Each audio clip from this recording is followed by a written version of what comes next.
So here's a little update.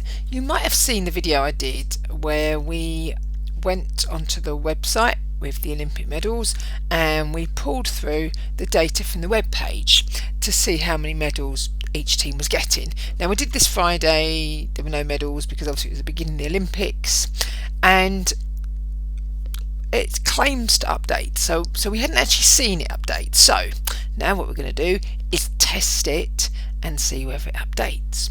So here's my data I pulled through. I'll put a link to the video I originally did if you haven't seen it, and it's really useful because it shows you how to grab some data from a web page and bring it into Excel.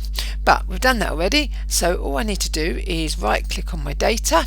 I'm going to choose refresh, and it's going to pull the data from the web page, and hopefully here we are. So here we are, we have an update, and this is how the web page is standing at the moment, and I've got an update. So if you wanted to try this, give it a go, and I'm very pleased to report it works, and I've now got a Excel spreadsheet that I can update and refresh, so it's showing the exact data that's appearing on the web. I will link the original video in. I hope you found this useful. Don't forget to like and comment if you did. Thanks for watching. Bye.